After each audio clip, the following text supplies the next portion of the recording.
Hello，大家好，我们今天来聊一个，很多人家里可能都避而不谈，但却超级重要的话题，那就是继承。不过，这不是在为生命的终点做准备哦，这其实是一场关于爱、责任跟长远规划的对话。目的很简单，就是把一个冰冷的财务话题转化成促进家庭和谐的基石。我想先问问你，你跟你的家人有真的，我是说坐下来好好聊过继承这件事吗？如果你的答案是没有，别担心，你真的不是特例。对很多家庭来说，这就像房间里的大象，大家都看得到，但没人敢先开口。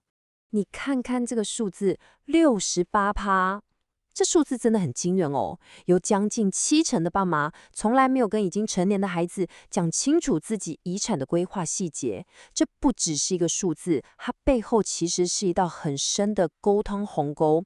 然后这道鸿沟往往就是未来家庭纠纷的开端。所以今天我们会用一个很清楚的架构来聊这件事。首先，为什么现在谈这个这么重要？再来，如果不谈，有什么样的风险？接着，我会给你一套可以马上用的家庭会议指南。最后，我们来看看这一切的最终目标到底是什么。第一部分，一个历史性的财富转移。我们来看看为什么现在这个时间点，这场对话变得比以往任何时候都更重要。我们现在其实正处在一个人类有史以来最大规模的财富转移时代。但吊诡的是，围绕着这个话题的却是一片，可以说是震耳欲聋的沉默。所以这句话点出了一个重点：讨论继承不是在为死亡做准备，而是一种爱与连结的表现。要成功开启这场对话，最关键的第一步，真的就是要先转变心态。你要记得，这不是在交代后事，这是一种爱，是为了给家人一份在未来面对不确定性的时候最珍贵的礼物，那就是清楚跟安心。而且我们也要记住哦，你传承下去的东西其实有两种，一种是所谓的财务资本，像是房子钱各种资产，但还有另一种更重要的，就是非财务资本，这包括了你们家的历史故事、价值观，还有那些代代相传的传统。好，那接下来问题来喽，如果这场这么重要的对话就一直拖着，一直不谈，会发生什么事？那个后果可能真的比你想象的还要严重很多哦。如果不沟通，通常会引爆3种潜在的危机。第一是财务跟法律上的大混乱，就是当意外突然发生的时候，家人会完全不知所措。第二，手足之间可能会因为觉得不公平而反目成仇，那个怨恨是很难弥补的。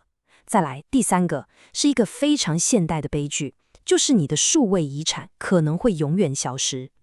说到这个数位遗产，真的很多人最大的遗憾不是钱，最心痛的是那些锁在手机里、云端账号里几十年来的家庭照片、影片跟回忆，就这样再也拿不回来了。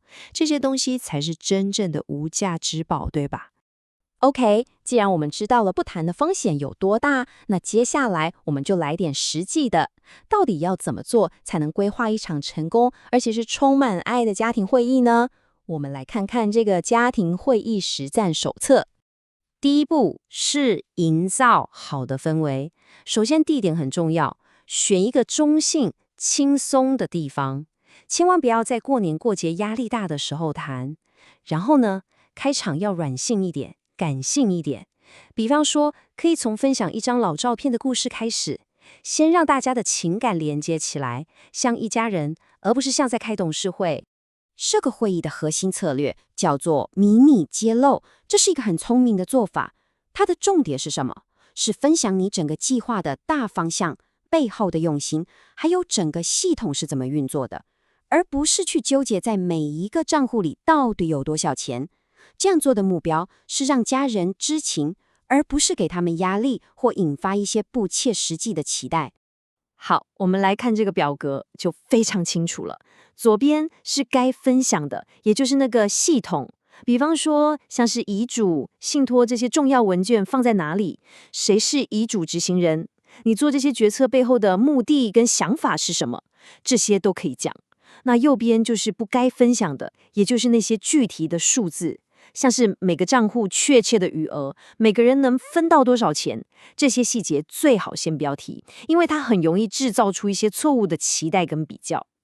好，第二步，会议中要涵盖的关键话题，有几件事虽然很难开口，但一定要谈哦。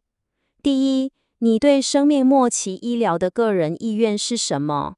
要不要急救？这个要讲清楚。第二，你的数位资产，像是照片、社群账号，要怎么处理？第三，如果你的财产分配有一些比较特别或敏感的决定，你一定要亲自解释背后的原因，不要让家人去猜哦。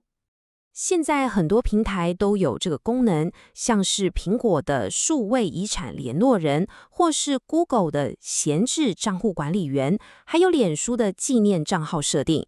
真的，你只要花一点点时间去设定好这些东西，这个小小的动作，却可以为你的家人保存一辈子的珍贵回忆。对了，还有一个很重要的提醒，如果你家里的情况比较复杂，不管是家庭关系还是财务状况，真的可以考虑邀请一个中立的第三方，像是你信任的理财顾问或律师，有他们在场，可以帮助整个对话进行得更顺利，也更客观。好，我们做了这么多努力，这一切就带我们来到这场对话的最终目标了。而这个目标其实远远不只是钱或资产的转移而已。一场规划的好、充满爱的家庭会议，它能做到一件很神奇的事，就是把钱这个东西从一个很可能引爆家庭冲突的导火线，转变成为一个能够保护并且团结你所爱的人的一个坚固的盾牌。